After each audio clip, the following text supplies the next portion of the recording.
ဂုံငယ်ဆရာမမရှိအောင်အာစနယ်ဒီနေ့မရလဲနောက်နှစ်ပေါ့ကွာအားလုံးပဲမင်္ဂလာပါများ OK Sport ကနေအားလုံးကိုပြန်လဲကြိုလိုက်ပါရင်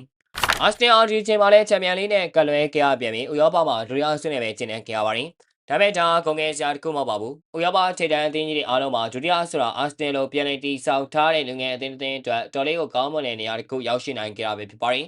အာစနယ်ကလိမ့်စစ်မှာအဆင့်လေးရောက်ရှိခဲ့တာကြောင့်လွယ်ကူတဲ့လမ်းကြောင်းကနေ final တက်ခွင့်ရရှိခဲ့ပါတယ်PSG ကတော့ playoff ထိတောင်ကြာဆင်းသွားခဲ့တာကြောင့်ခက်ခဲတဲ့လမ်းကြောင်းကိုရှောက်လန်းကြပြီး final ကိုရောက်ရှိလာခဲ့ပါတယ်။အာဒီတာက PSG ကိုမိနစ်90အတွက် game plan တစ်ခုချလာခဲ့ပြီးရင်ဆိုင်ခဲ့တာပါ။အာဒီတာအတွက်အစီအစဉ်ကိုအလုံးဖြစ်သွားအောင်ထောက်ပံ့ပေးသွားတာကတော့ကာယဘက်ဖြစ်ပြီးပွဲစတာချင်း6မိနစ်မှာတင်ချန်ပီယံလိ final တွင်ကိုထုံးစံမပြတ်သွင်းယူပေးခဲ့တာကြောင့်အာဒီတာအတွက်တပွဲလုံးပိတ်ကစားဖို့ခွင့်ရရှိခဲ့ပါတယ်။တိုင်းစစ်ကောင်းဆုံးဆိုတဲ့ PSG နဲ့ Arsenal ရဲ့နှစ်ထပ်ခံစစ်ကိုမထိုးဖောက်နိုင်တော့ရုန်းကန်သွားခဲ့ရပြီး Brian Wise နဲ့ Arsenal တို့အနိုင်ရရှိနေခဲ့ပါတယ်။ဒရိုင်ပြန်အစားမှာခွေရှန်မော်စကွဲယာကတော်လေးကိုပြာခတ်နေတာကိုမြင်နေရပေမဲ့အာဒီတာကလူစားလဲဖို့လက်တွနေခဲ့ပါတယ်။ဒီတော့မော်စကွဲယာရဲ့အမားကနေပန်နတီပေးလိုက်ရပြီးအာစနယ်အတွက်ကန်တရားနဲ့တိုင်ကမိနစ်တောင်မပေးတဲ့အချိန်ဖြစ်ခဲ့ပါတယ်။တခုအားဖို့ကောင်းတာကပွဲပြီးကန်နေအောင်စောမိနစ်တင်တဲ့အချိန်မိနစ်30မှာ PSG ကကြာဆင်းသွားတာတည်တာနေတယ်လို့ဝါကတ်ဒီပါယူပြီးအာစနယ်ကိုတားဆီးနေရတာပါ။ဒါပေမဲ့အာစနယ်ကဒီခွင့်ရင်းမှာတင်းလုံးတက်ကြွပြီးတိုက်စစ်စနာမျိုးမလုပ်ရဲခဲ့ပါဘူး။အာဒီတာကဂိမ်းပလန်ကိုပွဲအခြေအနေပေါ်မူတည်ပြီးလိုက်မပြောင်းတက်ခဲ့ပေ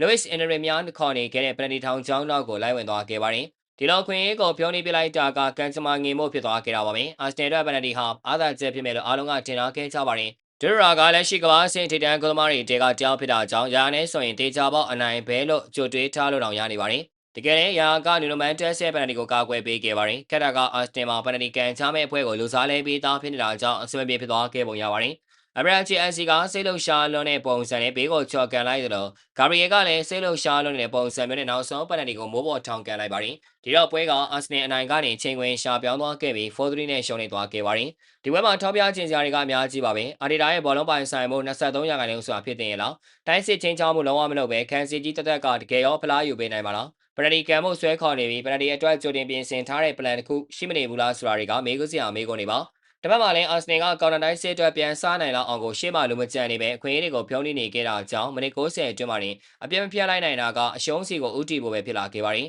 PSG ကြာဆင်းနေတော့အာစနယ်တို့ရုတ်တရက်တိုက်စစ်ဆင်လိုက်ရင်ပွဲဖြေကတမျိုးပြောင်းလဲသွားနိုင်ပါတယ်။ဒီပွဲမှာအာစနယ်ကအရာအားလုံးအလုပ်ဖြစ်ခဲ့ပေမဲ့ဖလားပွဲအတွေ့အကြုံနီးပြရဲ့တဘာနဲ့ဝါကစားမတွေရဲ့တည်ငြိမ်မှုတွေကအဆုံးဖြတ်ပေးခဲ့တာပါ။အာစနယ်ကအကြောင်းစစ်ကိုရင်းခံမိခဲ့တာကြောင့်ရောက်တဲ့ပန်းနိုင်ကိုမရောက်လိုက်ပေမဲ့အဖို့မဖြတ်နိုင်တဲ့တွေ့ကြုံကောင်းတွေကိုတော့ရရှိလိုက်ပါတယ်။အာစနယ်ကတဆင်ရင်းတက်နေတာပါ2014မှာကွာတာဖိုင်နယ်2015မှာဆီမီဖိုင်နယ်နဲ့ကျင်းနေခဲ့ရတဲ့အာစနယ်ဟာ2016မှာဖိုင်နယ်ထိရောက်နိုင်ခဲ့ပါတယ်နောက်ဆက်ကမှအာစနယ်ကဥရောပချန်ပီယံဖြစ်နိုင်မှုလို့ဘယ်သူမှမပြောနိုင်ပါဘူးဒီတစ်ခေါက်ကလည်းဥရောပမှာဒုတိယအကောင်းဆုံးအသင်းဆိုတာဂုံငယ်ဆရာမရှိပဲသူများတွေမရောက်နိုင်တဲ့နေရာကိုကိုယ်တိုင်ရောက်နိုင်ခဲ့တယ်လို့ပဲဆိုရမှာဖြစ်ပါတယ်ဒီတော့အရင်ကပြောနေကြစကားကိုပဲကျွန်တော်ထပ်ပြောပါမယ်ပွဲကမပြီးသေးပါဗျာနောက်ရသည်ဂန်းနာတွေပြန်လာကြအောင်ပါမယ်ကြည့်ရှုပေးကြတာကျေးဇူးတင်ပါတယ်